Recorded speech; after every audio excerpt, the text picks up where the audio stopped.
SoundCore has been making a name for themselves lately with their headphones, earbuds, and even the glasses that you can wear in order to listen to music through the vibrations of the frames into your skull. Today though, we're going to talk about the over-the-ear headphones, the SoundCore Q35s. Now these are not the 45s that SoundCore has recently announced and I'm pretty sure released by this point. So could even be a waste of time to even review these, but you never know. Some people might be looking into these, especially now with the Q45s being out. These will be cheaper than those, so it might be a cheaper alternative, and we'll see if it's a worthy alternative in this review. So let me take you back real quick to about a year ago. When I first ordered these headphones, I had just started my new job and I thought I was going to go on a vacation to Japan that year. That did not happen.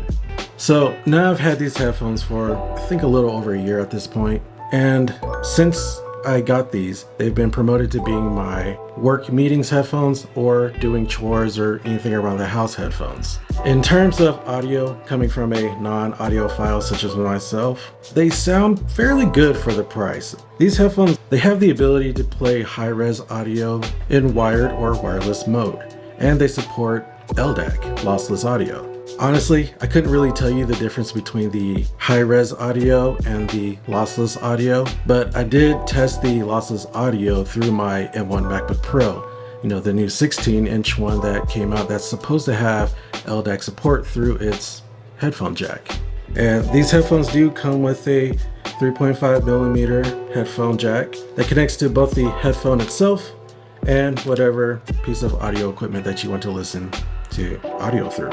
Now, despite me listening through the lossless audio of these through the Mac, I highly doubt that the Mac's power output for the lossless audio is going to be as good as a dedicated LDAC dongle. But from what I heard, both high-res and lossless both sound pretty good. These headphones do have a decent amount of bass. It's passable, but I will say that the highs are a little bit muddied. But the great thing about these headphones, well, SoundCore in general, is that SoundCore does have a dedicated app for customizing your EQ levels. They also have some presets on there, but like I said, you can customize your EQ, and that's leagues better than anything that Apple provides, because Apple only gives you preset audio choices to choose from. So these are pretty customizable when it comes to sound quality. But I will say that I do really wish I could get a little bit more bass out of these. I feel like I get more bass out of my Echo Buds Gen 2s than I do out of these, and that's pretty crazy because I'd imagine the audio drivers on these headphones are quite a bit larger than what's in my Echo Buds Gen 2s. Now in terms of comfort, I would say that the comfort is okay for these. It does have some cushioning on top and pretty good cushioning on the ear cuffs, but I did notice that after wearing these for long periods of time, my head does get a little bit uncomfortable and I do get a little bit of ear sweat. I don't know if that's just a me thing or not. And the uncomfortable over the long periods of time may also be because I have a bit of poofy hair. So in order to fit these on my head in a nice, comfortable-ish way, I'd have to extend these headphones at max in order to fit over my hair and comfortably over my ears, which by the way, my ears do fit perfectly inside these cuffs. Now, as you probably noticed earlier, these cuffs are foldable and flippable, so you can compact them. These headphones do come with a travel case that you can store these into to keep them a little bit safer during your travels. All right, hopefully this is a better audio check with the headphones. This should be what the person on the other end of the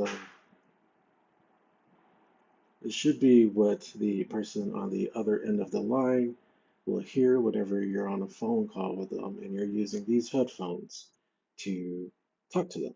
So tell me what you think about the quality. I have had people tell me that it can be a bit difficult to hear me when I'm using these headphones during a call or a video call. Something to keep in mind. You can also see there are controls on both cuffs and they are physical buttons, which I know some people may prefer over having a single rotating crown like the AirPods Max or just touch capacitive, whatever is going on with other headphones. But these do have a touch capacitive feature on them where if you hold your hand to the side of one of the cuffs, you can turn on or off the active noise cancellation. While on ANC, I would say that the ANC of these headphones are not really that good. I get leagues better noise canceling using my earbuds from both my Echo Buds Gen 2 and even better from my AirPods Pro. When I'm wearing my buds, I can barely hear anything. But with these and ANC turned on, a lot of noise leaks through to the point where I wonder if the ANC is even turned on or not.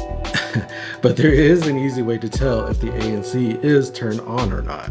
Now, the easy way to tell is that if ANC is turned off, you get no bass with these headphones. None. It's like the bass is just taking a break or going on vacation or something. When ANC is turned off, bass is turned off. And I'm not sure why that is. In the beginning, I thought maybe it was just a bug.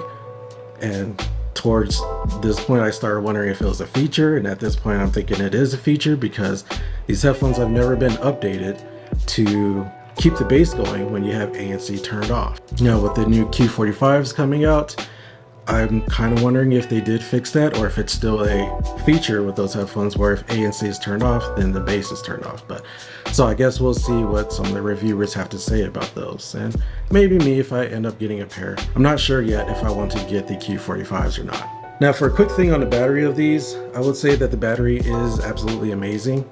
I charge these headphones like maybe once every week or two, but to be fair, I'm not listening to music on these nearly as much as I do with my buds, simply because I feel like I get better audio quality, ANC, and bass through my Echo Buds Gen 2s.